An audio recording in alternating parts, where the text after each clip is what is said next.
Hey guys, welcome to another episode of the Real CFO Project, where we help educate business owners into what it really means to be a CFO and give them the tools necessary, at least from a overall view and mindset standpoint, as well as some uh, actionable items that they can do to become the CFO of their business. Let's face it, as small business owners, we can't always uh, afford to have a real CFO, right?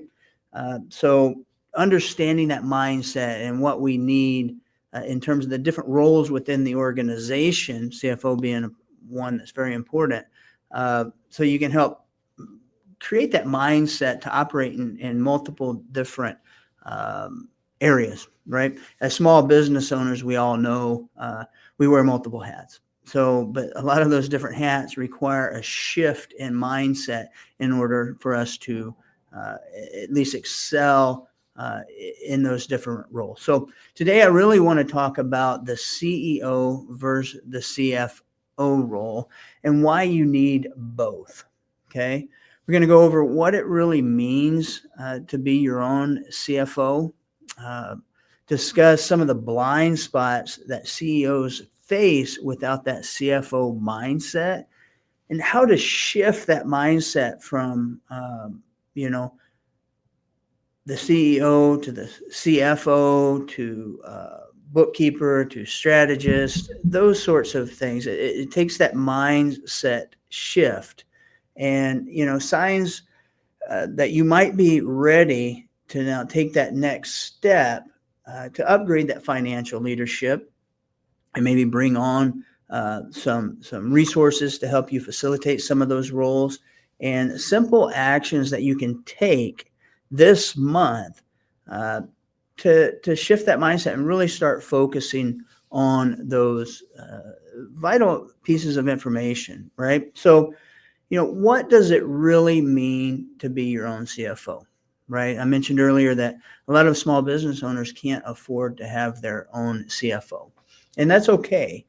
But as you're going through the multiple different facets of your business, from operations to actually doing the work in the field or behind the desk, wherever it may be, that you provides the deliverables of service or products to your customers, to then shifting to say, hey, now I need to go into that CFO role. But uh, you really need to be able to shift that mindset, because the CFO role focuses on more of your budget, your forecasting, your compliance, your tax planning, your decision making.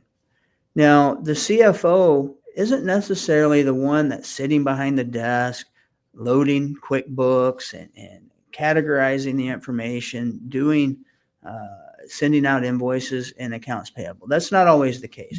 Many times it is, depending on where you're at in the life cycle of your business. You might be a startup, so you're handling the bookkeeping, the accounting, the invoicing, the accounts payable, etc. But that's different than the CFO. So even if you're doing those things, or you have an office admin or a bookkeeper that you hire to do it, you need to take that end product and be able to utilize it to uh, do forecasting, see where you're going to land, track budgets, set up budgets, track them against your actual results, maintain compliance, tax planning, decision making, in terms of what you're going to do to grow and scale your business. So uh, I would advise setting aside time every week to look at the financial statements, your profit and loss statement, your balance sheet, your cash flow statement,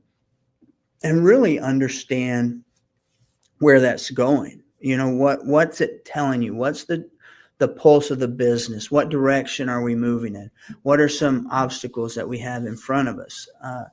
Now, because that's a very important as you look to grow and scale. You can, if you're forward looking like a CFO should be, you can identify those areas where you might have some struggles or obstacles and develop plans right now to combat those. You might know where you're standing from a tax standpoint, or what your exposure is going to be at the end of the year. So you can say, hey, this isn't good. You might not know all the answers, but you say, I'm going to get hit with a lot of taxes. I would prefer not to.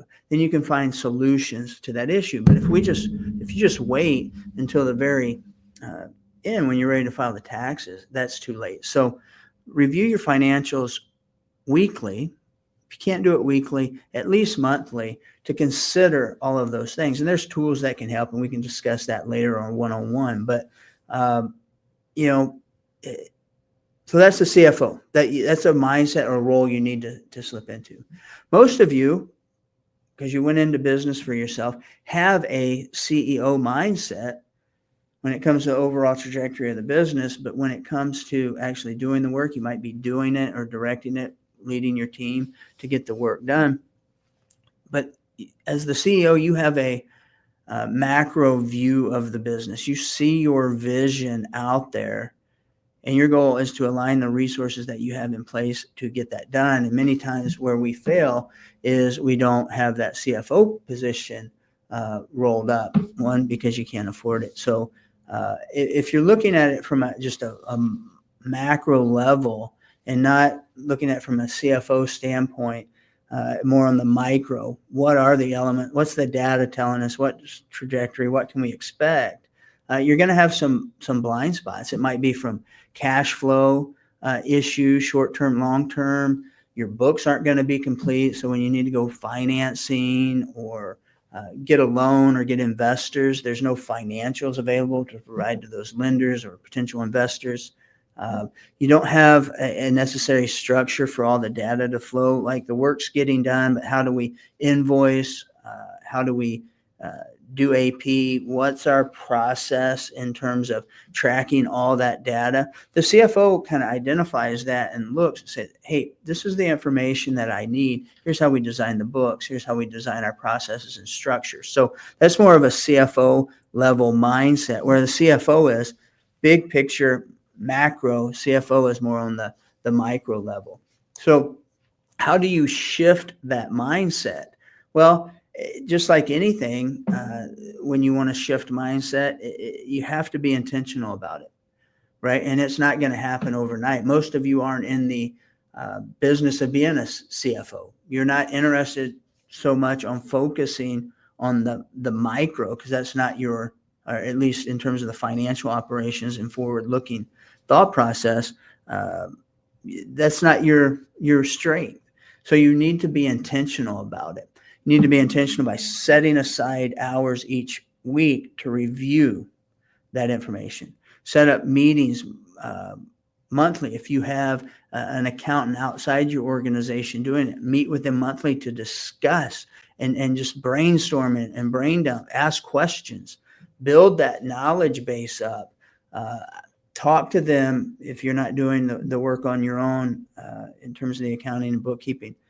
Talk to them about how this is the data I need to see to get to where my vision, my CEO vision, the macro is at, right? And start building those tools and systems into your process. But again, if it like fitness, diet, education, it takes intentionality. And if you're just touching it once a year, 2 times a year, you're not going to get intentional. It's going to be an afterthought until it's time to look at it. And then you're like, oh no, I don't want to be in this position again. And then you don't take action to correct it. So be intentional, do something, start by taking simple action. If your books aren't great, still put on your calendar time to review them and identify what is lacking. And then reach out to your accountant or other resources or colleagues or groups, other business owners. Ask them what they're doing. How do they manage their numbers? What do they look like? Because I'm sure you've got colleagues in the industries that you serve that be more than happy to divulge some of the information that they go to understand more of their business operations.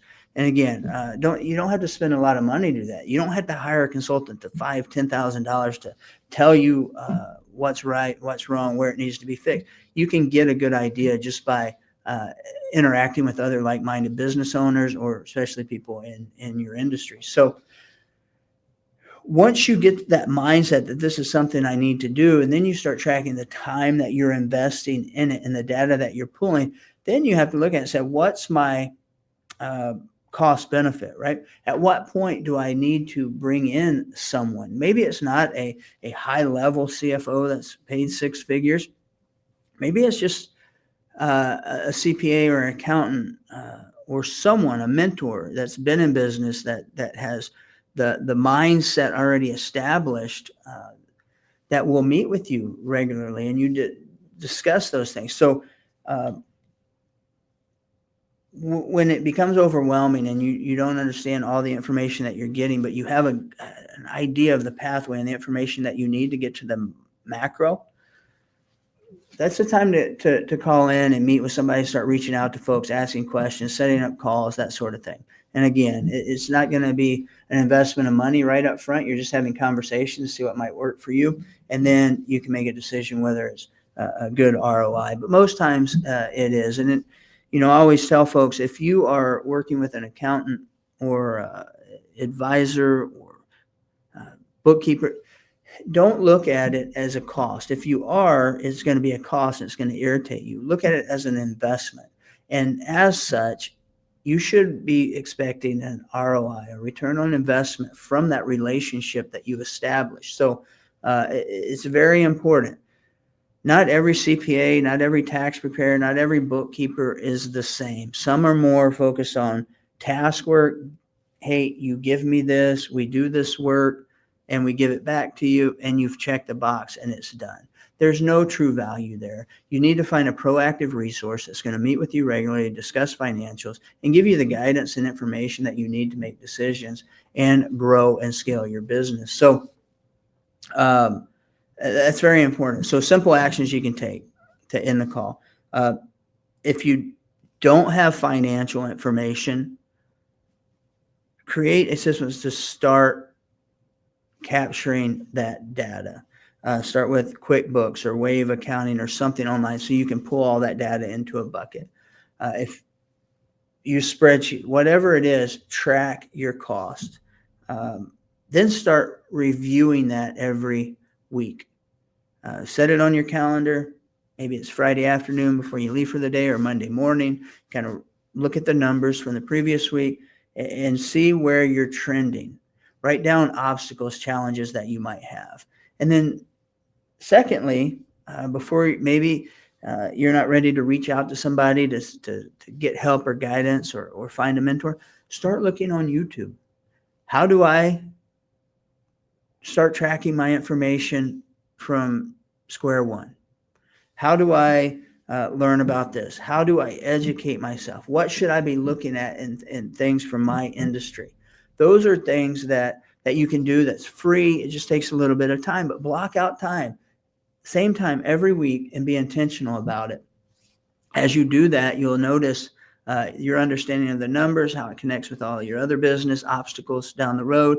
You're going to be better prepared and your business is going to be more successful. So, as part of our commitment is to enhance the growth and financial well-being of those we serve.